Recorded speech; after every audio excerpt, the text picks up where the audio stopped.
السلام علیکم ورحمۃ اللہ وبرکاتہ. اعوذ باللہ من الشیطان الرجیم. بسم اللہ الرحمن الرحیم. قل سیروا فی الارض ثم انظروا کیف کان عاقبۃ المکذبین.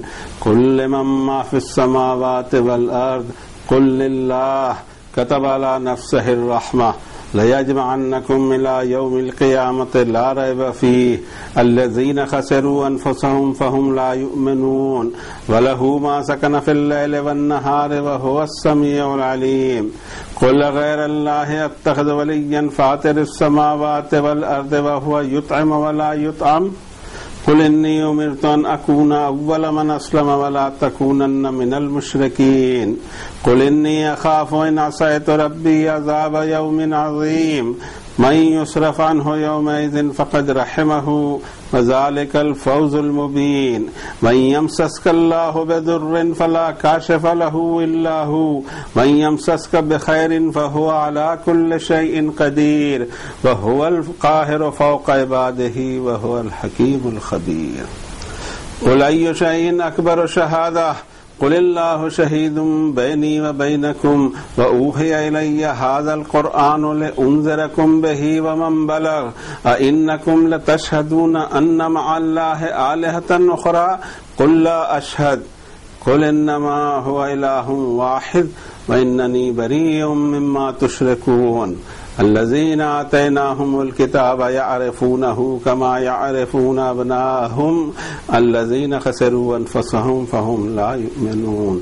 صدق اللہ العظیم وصدق رسولہ النبی الکریم ونحن علی ذلک لمن الشاہدین والشاکرین والحمد للہ رب العالمین. بنی نوع انسانیت کی ہدایت کے خاطر جو آخری صحیفہ آخری کلام نازل فرمایا اپنے آخری نبی صلی اللہ علیہ وسلم پر، اسی حکمت سے بھرپور قرآن کے 6 نمبر کے چیپٹر کے یہ دوسرا رکوع تھا. آیت کا سیریل 10 سے لے کر کے 20 تک.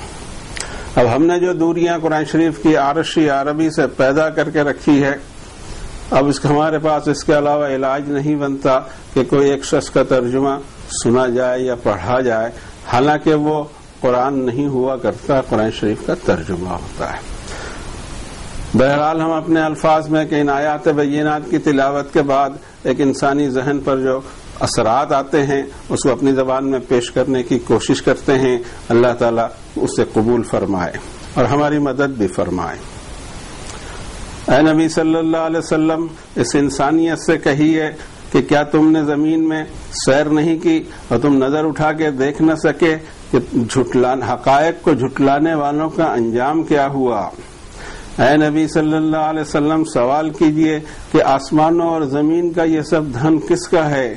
آپ ہی فرمائیے دا گاڈ دا آلمائٹی اللہ. اس نے لکھ لیا ہے اپنے آپ پر رحمت ہی کرتے رہنا بندوں پر یا اس کی پیدا کی ہوئی چیزوں پر.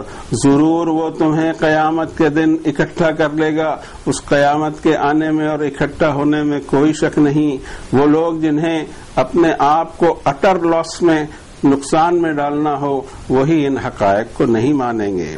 ان سے یہ پوچھیے، ان کو یہ بھی بتائیے کہ اسی کے لیے ہے، اسی اللہ کے لیے ہے جو کوئی ڈویل کر رہا ہے، جو کوئی موجود ہے، چاہے پھر رات میں ہو دن میں ہو، اور وہ ہر چیز کی انتہائی اس کو سنتا بھی ہے اور علم بھی رکھتا ہے.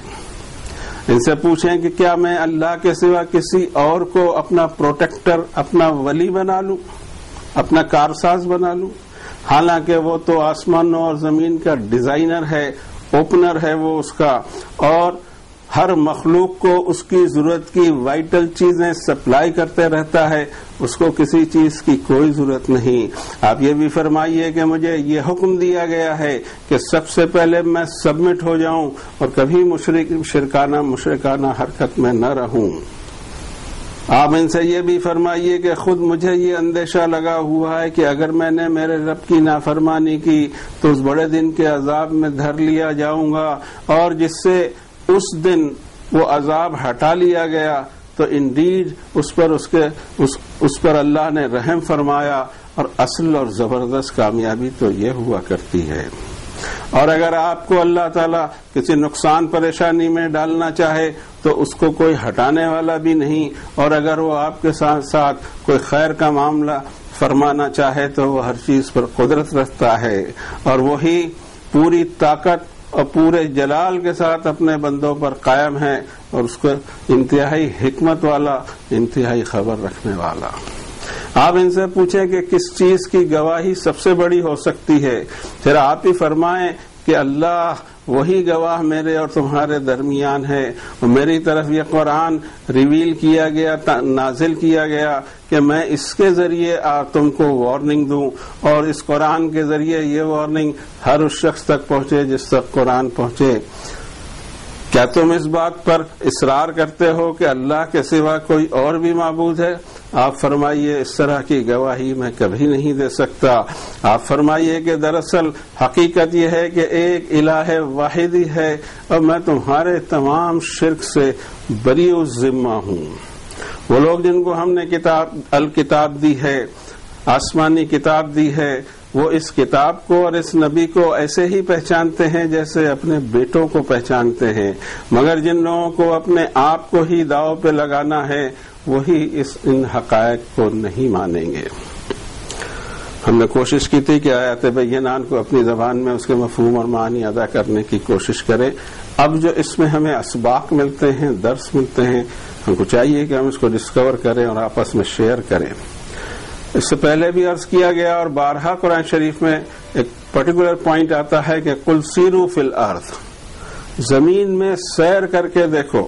ٹورزم کو سب سے زیادہ امپورٹنس دی ہے قرآن شریف میں، اور اب ٹورزم تو ایسا بڑھتے چلے جا رہا ہے اس لیے کہ ذرائع اور وسائل ہو گئے، آسانیاں پیدا ہو گئی۔ یہ صرف پچھلی ایک صدی کو آپ دیکھیں، سڑکیں ہیں، ریلیں ہیں، ہوائی جہاز ہیں، سمندر میں کروز چل رہے ہیں، کیا کیا نہیں ہو رہا ہے۔ لیکن سارا ٹورزم جو ابھی بہت زور پر ہے اس وقت دنیا میں، جو ٹورزم ہو رہا ہے وہ کبھی نہیں ہوا ہوگا، کیوں؟ اس لیے کہ اس میں آسانیاں پیدا ہو گئی ہیں۔ لیکن یہ ٹورزم قرآن شریف کی روشنی میں نہ ہونے سے اس کا فائدہ نہیں ہو رہا ہے۔ ٹورزم قرآن شریف کی روشنی میں اس طرح ہونا چاہیے جس کو اللہ تعالیٰ نے سورۃ الحج کی آیت نمبر 44-45 میں فرمایا، فَكَأَيٍّ مِّن قَرْيَةٍ أَهْلَكْنَاهَا وَهِيَ ظَالِمَةٌ فَهِيَ خَاوِيَةٌ عَلَى عُرُوشِهَا وَبِئْرٍ مُّعَطَّلَةٍ وَقَصْرٍ مَّشِيدٍ أَفَلَمْ يَسِيرُوا فِي الْأَرْضِ فَتَكُونَ لَهُمْ قُلُوبٌ يَعْقِلُونَ بِهَا أَوْ آذَانٌ يَسْمَعُونَ بِهَا فَإِنَّهَا لَا تَعْمَى الْأَبْصَارُ وَلَكِن تَعْمَى الْقُلُوبُ الَّتِي فِي الصُّدُورِ۔ کہ یہ تم زمین میں سیر کر کے دیکھتے نہیں، یہ کھنڈرات پڑے ہوئے ہیں، کتنی ہی ایسی آبادیاں اور کتنی ہی ایسے سویلائزیشن جن کو ہم نے ہلاک کر دیا۔ وجہ یہ تھی کہ وہ آمادہ ظلم اور گناہ ہوئی۔ پھر دیکھو وہ اپنے چھتوں کے بل گری پڑی ہیں، اور یہ بھی دیکھو کہ بڑے بڑے کنویں جو آج ناکارہ ہیں، اور یہ مضبوط قلعے کے ہزاروں سال گزرنے کے بعد ان کے آثار باقی ہیں۔ کیا زمین میں انسان گھومے نہیں؟ مگر ہونا یہ چاہیے تھا کہ ان کو ایسے دل ہوتے جس سے وہ اپنے دماغ کو چلا کر کوئی فیصلہ کرتے، یا ایسے کان ہوتے کہ ان خاموش کھنڈرات کی آواز کو سن سکتے۔ ہوا تو یہ کرتا ہے کہ آنکھیں اندھی نہیں ہو جاتی بلکہ وہ دل اندھے ہو جاتے ہیں جو سینوں میں دھڑکتے ہیں۔ پھر یہ آبادیاں کہاں کہاں نہیں پھیلی ہوئی، دنیا کے ہر کونے میں دکھائی دیتی ہیں۔ یورپ چلے جائیں وہاں بھی ملیں گی، فرانس میں ملیں گی۔ گریٹ رومن امپائر کو اللہ نے تباہ کر دیا، اس کے آثار، ان کے اسٹیڈیم میں اتنے بڑے بڑے اسٹیڈیم اس زمانے میں بنائے جاتے تھے۔ اس کے علاوہ دوسرے کھنڈرات، ادھر ایجپٹ میں آ جائیے، ایک زبردست ڈائنیسٹی فرعون مصر کی، اور اس وقت وہ ورلڈ پاور ہوا کرتا تھا، اس کو اللہ تعالیٰ نے زمین میں غرق کر دیا، دریا میں غرق کر دیا۔ علاوہ اس کے جدھر دیکھو ہمارے ملک میں تو چپے چپے پر پڑا ہوا ہے، کہیں پر بھی جائیے 100-200 کلومیٹر الحمدللہ مجھے دکھائی دے جاتے ہیں کہ یہ آثار ہیں۔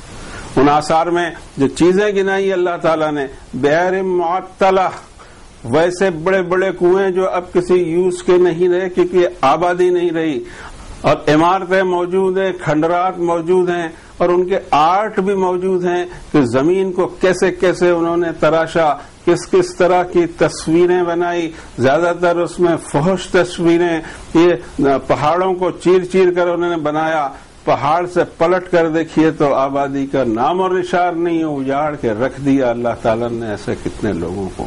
کوئی ٹورزم میں جا کر یہ نہیں سوچتا کہ اس کی وجہ کیا بنی۔ اتنی طاقتور قوم، ایسی زبردست قوم، ایسا ان کا سکہ چلنے والا کہ رب تعالیٰ فرماتے ہیں الم تر کیف فعل ربک بعاد ارم ذات العماد التی لم یخلق مثلها فی البلاد وثمود الذین جابوا الصخر بالواد وفرعون ذی الاوتاد الذین طغوا فی البلاد فاکثروا فیها الفساد فصب علیہم ربک صوت عذاب ان ربک لبالمرصاد۔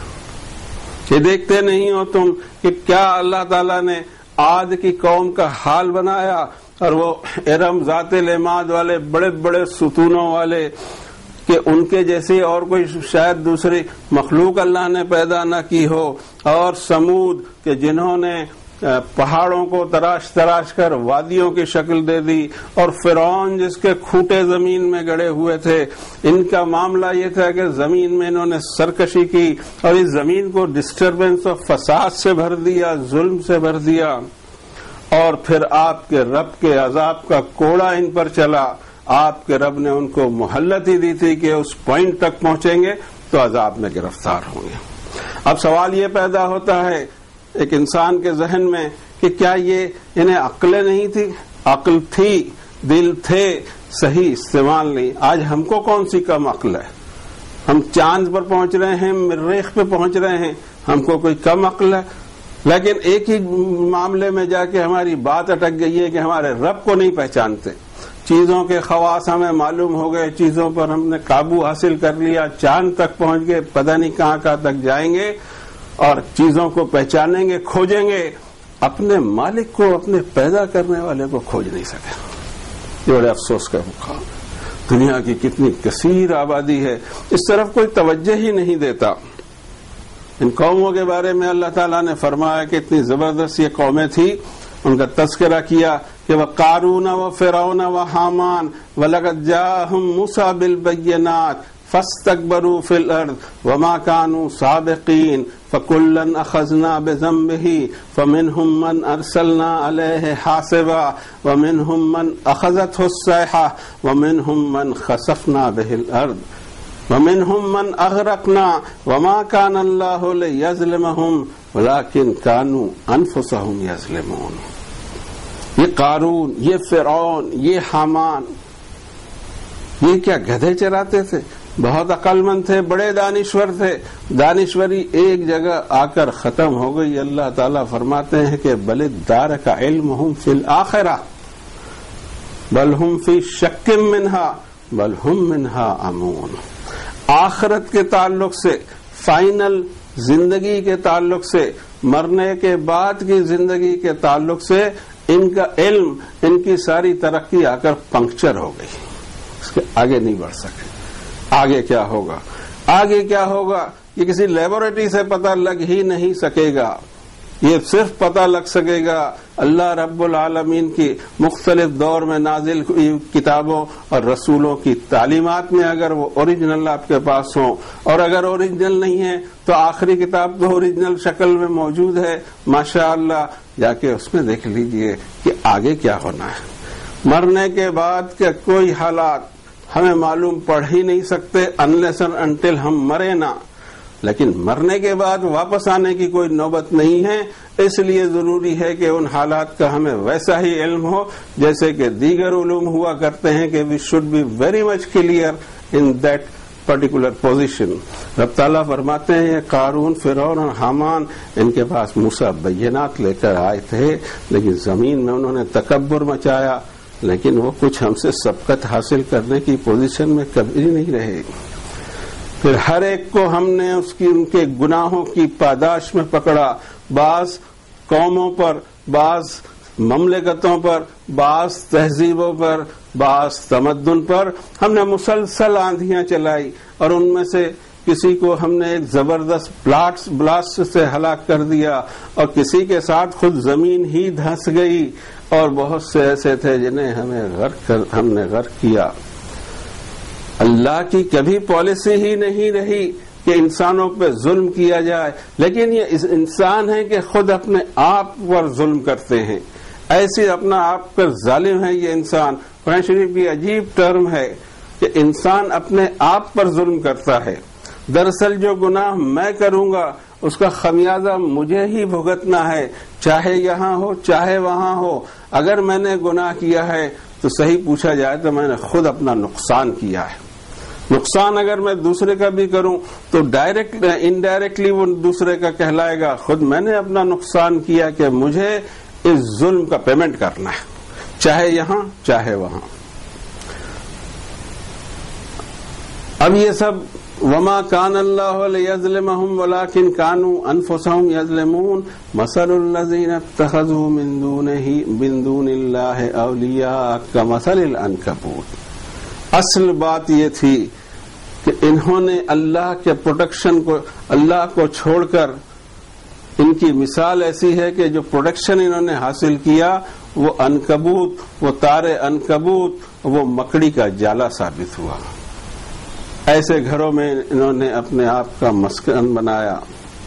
اللہ نے مثال دی اس مکڑی کی، اتخذت بیتا، مکڑی بھی اپنا گھر بناتی ہے، وَإِنَّ أَوْهَنَ الْبُيُوتِ لَبَيْتُ الْعَنكَبُوتِ لَوْ كَانُوا يَعْلَمُونَ۔ سب سے زیادہ مہین اور سب سے زیادہ غیر محفوظ گھر اگر کوئی ہو سکتا ہے تو مکڑی کا، کاش انہیں پتہ ہوتا، کاش یہ انسانیت اتنی ترقی کے بعد اس نتیجے پہ پہنچ جائے۔ اسی لیے آپ کے سامنے حاضر ہوتے ہیں کہ قرآن شریف کے پیغامات کو سامنے لایا جائے جو جمیع انسانوں کو دعوت دیتے ہیں کہ وہ سوچیں، جمیع انسانوں سے کہتے ہیں کہ ان کا ٹورزم کس شکل کا ہونا چاہیے، کیا عبرت انہوں نے حاصل کرنا چاہیے۔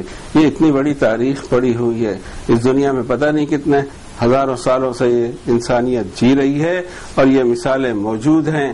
یہاں تک کہ قومیں جاتی کیوں ہیں، یہ پوزیشن بنتی کیوں ہیں، اس کا بھی ایک اشارہ ابھی پڑھی گئی آیتوں میں تھا کہ 3 فیکٹر کام کرتے ہیں ایک ظالم سسٹم کو رن کرنے کے لیے، فرعون، حامان اینڈ قارون۔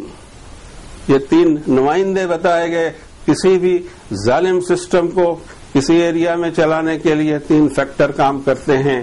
ایک تو یہ کہ ظالم حکومت، دوسرے کہ اس حکومت کو مذہبی سپورٹ کرنے والے لوگ، جس کو ہم کہہ سکتے ہیں کہ مذہبی رہنما، مذہبی لیڈران، وہ مذہب بھی ویسا ہی بوگس جیسے کہ ان کے خیالات ہوں، اور اس کے بعد ویسٹڈ انٹرسٹ ہوں اس میں کہ اس کرپٹ سسٹم کو چلنے دیا جائے، اس لیے چلنے دیا جائے کہ اسی میں ہمارے مفاد پوشیدہ ہے۔ ساری دنیا میں دیکھ لیا جائے تو 3 چیزیں فنکشن کرتی ہیں۔ اصلاح، ہم چیزوں کی یا سسٹم کی اصلاح کے اوپر جاتے ہیں۔ سسٹم کوئی بھی خراب نہیں ہوتا، اصل میں سسٹم کو چلانے والے خراب ہوتے ہیں۔ آج جو ہماری محنتیں چل رہی ہیں، سسٹم کو بدل ڈالو، سسٹم نہیں بدلا کرتے، بلکہ سسٹم جن ہاتھوں میں ہیں ان ہاتھوں کو ایماندار بنایا جا سکتا ہے اب بھی، اگر ان کو واقعی توحید اور آخرت کے خوف کا وہ حساب اور مورل کنڈکٹ ان کے سامنے ہو۔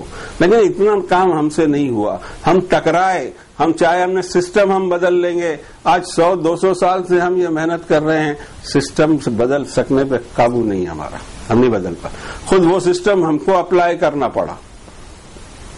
ضرورت اس بات کی تھی کہ جن لوگوں کے ہاتھ میں اقتدار ہے، حکومت ہے، جن ہاتھوں میں سسٹم ہے، ان ہاتھ کو ایمان کی دعوت دے دی جائے۔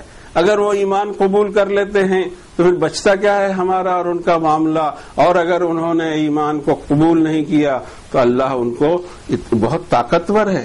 ہم یہ سمجھتے ہیں کہ فرعون، حامان، قارون کے زمانے میں بھی اللہ تعالیٰ طاقتور تھے۔ آج کے فرعون موجودہ جو ہیں ان کو اللہ تعالیٰ ہلاک نہیں کر سکتا، تباہ نہیں کر سکتا۔ یہ بات نہیں ہے، بات کچھ اور ہے۔ سورہ احقاف میں اللہ تعالیٰ نے فرمایا کہ بلاغ، میرے پیغام کو پہنچا دو۔ یہ ہمارا ہوم میڈ اسلام ہے، اتنی اس کی یعنی برانڈ بھی ہیں اس کے اور کوالٹیز بھی اس کی ہیں۔ ایک اسلام کا تو نام لے لیجئے، بھائی یہ اسلام ہے.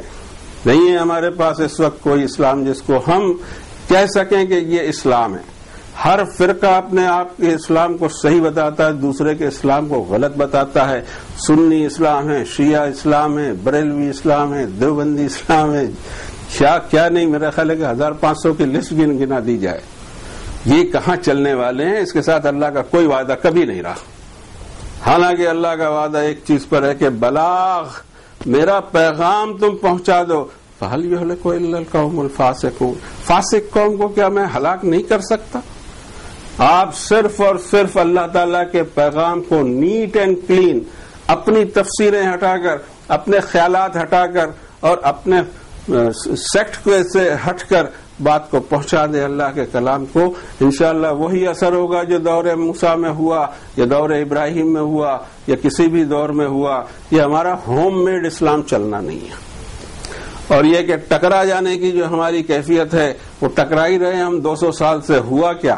کچھ بھی نہیں ہوا، بلکہ حالات مزید سے مزید بگڑتے چلے جا رہے ہیں. آج بھی ضرورت ہے اس بات کی کہ جب اللہ کا پیغام پہنچایا جائے تو فرمائش کچھ بھی نہ ہو.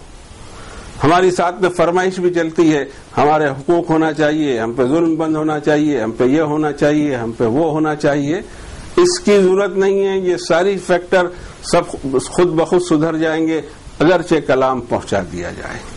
اور کلام میں دعوت اللہ میں، دعوت اللہ دین میں کوئی فرمائش اس کو تارپیڈو کر دیتی ہے، اس کے اثرات کو زائل کر دیتی ہے. آپ کا مقصد کچھ دنیاوی دکھائی دیتا ہے کہ آپ چاہ رہے تھے کہ اس وجہ سے دعوت دی جائے. دعوت صرف اور صرف اخلاص کے ساتھ دی جائے.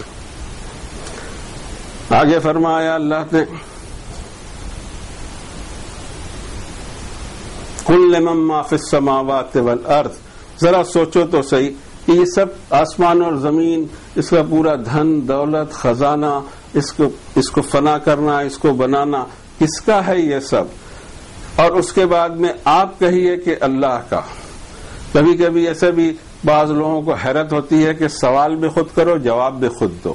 جب حق سوال برحق ہوگا اور ایسے ہوگا کہ جو بالکل صاف سمجھ میں آنے والا ہو، مشرک سوسائٹی اس میں مبہوت رہ جاتی ہے، اس کا جواب بھی نہیں بنتا. تو بتائیے تو صحیح کہ یہ آپ نے بنایا، آپ کا ہے، یا کسی اور نے بنایا؟ ہر ایک کے منہ پہ یہ آتا ہے لیکن ادا نہیں کرتا. آپ ہی کہیے کہ the almighty God، زبردست قوتوں والا اللہ. اور تم اس کو پہچانتے نہیں. کتب علی نفسہ الرحمہ، اس نے تو اپنی مخلوق پر رحمت کرنا لازم کر لیا ہے، مگر یہ مخلوق یہ اس کی رحمت سے میں انٹرسٹ نہیں رکھتی. اور دوسری بات فرمائی لَيَجْمَعَنَّكُمْ إِلَىٰ يَوْمِ الْقِيَامَةِ لَا رَيْبَ فِيهِ، ایک دن ایسا آنے والا ہے کہ پوری انسانیت کو وہ اکٹھا کر لے گا. اب جو لوگ اس دن خسارے میں پڑیں گے جو ان آنے والے حقائق کو آج مان نہیں رہے ہیں. وَلَهُ سَكَنَ مَن فِي اللَّيْلِ وَالنَّهَارِ وَهُوَ السَّمِيعُ الْعَلِيمُ. Anything which is dwelling، چاہے رات ہو چاہے دن ہو، سب کو وہ جانتا ہے. ہر مخلوق کی حرکت، ہر حرکت کو جانتا ہے. یعلم مستقرہا و مستودعہا، اس کے اسٹیشن بھی اس کو معلوم ہے، اس کے موومنٹس بھی اس کو معلوم ہے، اور فائنلی زمین کے کس حصے میں وہ سپرد کیا جائے گا وہ بھی اللہ کو معلوم ہے. اگلی بات فرمائی قل اغیر اللہ اتخذ ولیا فاطر السماوات والارض وهو یطعم ولا یطعم. کیا تم یہ مجھے بتانا چاہ رہے ہو کہ اللہ کے سوا کسی اور کو پروٹیکٹر بنا لوں؟ اتنی زبردست قوتوں والا اللہ، اس کے پروڈکشن کی جگہ میں ان بیکار کی چیزوں کا پروڈکشن حاصل کروں؟ اور اس کی تو صفت یہ ہے کہ اپنی ہر مخلوق کی ہر وائٹل نیڈ کو وہ سپلائی کرتے رہتا ہے اور اس کو کسی چیز کی کوئی ضرورت ہی نہیں. آپ یہ فرمائیے کہ مجھے یہ حکم دیا گیا ہے کہ سبمٹڈ ٹو لارڈ ہوں گے، ان میں سب سے پہلے میرا نمبر لگنا چاہیے اور کبھی میں شرک نہ کروں. آپ یہ بھی بتا دیجئے کہ قل انی اخاف ان عصیت ربی عذاب یوم عظیم، اگر میں نے بھی میرے رب کی نافرمانی کی تو اس بڑے دن کے عذاب میں دھر لیا جاؤں گا، تاکہ اس انسانیت میں کچھ جاگرن پیدا ہو کہ کوئی بھی حساب سے پرے نہیں ہے، ہر ایک کو حساب دینا ہے. تو پھر جب اتنی بڑی شخصیت سے یہ اعلان کروایا گیا تو ہما شما کی حیثیت کیا ہے؟ اگلی بات یہ فرمائی کہ من یصرف عنہ یومئذ فقد رحمہ، اس عذاب کے بڑے دن جس سے عذاب ہٹا لیا گیا ایکچوئل رحمت ہو گئی اس کے اوپر، ذالک الفوز المبین، یہ زبردست کامیابی ہے۔ اس طرف توجہ نہیں ہوتی کہ آخرت میں مغفرت حاصل ہو جائے، یہ ساری دنیا جہان کی دولت سے بڑی چیز ہے۔ ہماری توجہ دنیا کو ہمارے بنانا، ہمارے حقوق ہیں، ہمارے مطالبات ہیں، ہماری زمینیں ہیں، ہماری جائیدادیں ہیں، یہ ہے وہ ہے، کسی کا ٹارگٹ یہ بن جائے کہ ہر چیز میرے پاس میں نہ ہو تو کیا ہو، مجھے تو صرف میرے رب کی مغفرت چاہیے۔ اگلی آیت میں فرمایا کہ یمسسک اللہ بضر فلا کاشف لہ الا ہو، اللہ تمہیں کسی نقصان میں ڈالنا چاہے تو اس نقصان سے تم کو کوئی بچا بھی نہیں سکتا۔ وَإِن یمسسک بخیر فہو علی کل شیء قدیر وہو القاہر فوق عبادہ وہو الحکیم الخبیر، پوری قوت، پورے جلال اور پوری طاقت رکھتا ہے وہ اپنے بندوں میں، چاہے کتنے بڑے فرعون بھی ہو، فرعون کے باپ کیوں نہ ہو، لیکن وہ جو چھوٹ اللہ تعالیٰ نے دے رکھی ہے اس کا ناجائز فائدہ اٹھا رہی ہے اس کی مخلوق۔ حالانکہ کوئی ایسا نہیں کہ آخذم میں ناصیتہا، اللہ نے جکڑ کے رکھا ہوا ہے اس کو، اسے پیشانی کے بال سے پکڑ کے رکھا ہوا ہے، کوئی مخلوق اس کی پکڑ سے باہر نہیں۔ پھر ایک سوال اٹھایا گیا کہ قل ای شیء اکبر شہادہ، تم یہ بتاؤ کہ شہادت پہ، گواہی پر کون سی چیز سب سے بڑی ثابت ہو سکتی ہے؟ پھر آپ دیکھیں گے کہ مشرک کا ذہن کام نہیں کرتا۔ قل اللہ، آپ ہی فرمائیے کہ اللہ وہی میرے اور تمہارے درمیان گواہ ہے، اور اس بات کا بھی وہ گواہ ہے کہ مجھ پر یہ قرآن اتارا گیا کہ لِأُنذِرَكُمْ بِهِ، یہ بہی بہت چھوٹا سا لفظ آتا ہے، ہر جگہ آتا ہے لیکن کبھی کبھی انسان اس کو مس کر جاتا ہے چھوٹا سا لفظ ہونے کی وجہ سے۔ انذرکم بہی، میں وارننگ دے دوں بہی، اس قرآن کے ذریعے، ومن بلغ، اور یہ وارننگ اس ہر ایک اس کو جس تک یہ قرآن پہنچے۔ اتنے سارے دلائل کے بعد میں بھی کیا تمہارا اسٹینڈ یہ ہے کہ اللہ کے سوا کوئی اور الہ بھی ہے؟ قل لا اشہد، میں کبھی اس کی گواہی نہیں دوں گا، یہ میرا اسٹینڈ کبھی نہیں ہو سکتا۔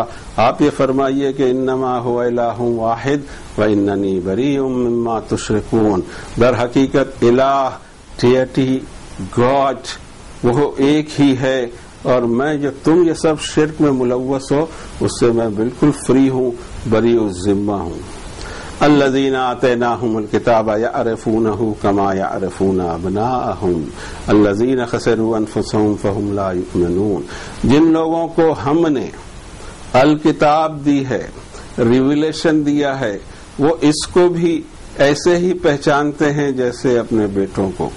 اس کو میں دونوں طرف ضمیریں جا سکتی ہیں، رسول کریم صلی اللہ علیہ وسلم کو بھی پہچانتے ہیں، اس لیے کہ جس کے پاس وحی کی معلومات ہو اس کو پتا ہوتا ہے کہ نبی اور رسولوں کا ایک سسٹم ہے، کتابوں کا ایک سسٹم ہے، اور وہ ہر ٹیسٹ کے ذریعے دیکھ سکتے ہیں کہ ہر ٹیسٹ پر کھرے اترتی ہیں دونوں چیزیں۔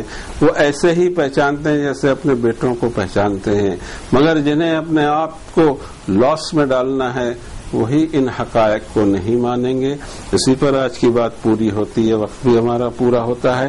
اللہ کرے کہ ہم حقائق کو ماننے کے بعد میں جو ہمارے اپنے خیالات جو صدیوں سے ہم کو گھیرے ہوئے ہیں اس سے اوپر اٹھ کر اللہ کے کلام کے لیول پر آئیں، اور اس پر اپنی زندگی کو سدھارنے کی، اپنی سوچ کو اور اپنے سٹائل کو بدلنے کی ضرورت ہے۔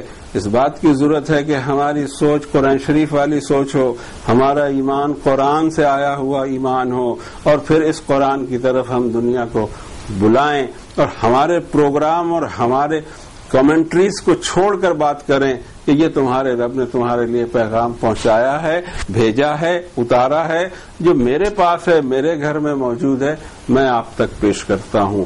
کیا یہ ہمدردی ہم میں آئے گی کہ ہم لوگوں کے ہمدرد بنیں اور ان تک کے اللہ کے کلام کو پہنچائیں؟ اللہ کرے کہ ایسا ہو۔ اللہ قبول فرما لے، غلطیوں کو معاف فرما دے، گناہوں کو معاف فرما دے۔ ربنا لا تؤاخذنا ان نسینا واخطأنا ربنا ولا تحمل علينا إصرا كما حملته على الذين من قبلنا ربنا ولا تحملنا ما لا طاقة لنا به واعف عنا واغفر لنا وارحمنا أنت مولانا فانصرنا على القوم الكافرين وصلى الله على النبي الكريم.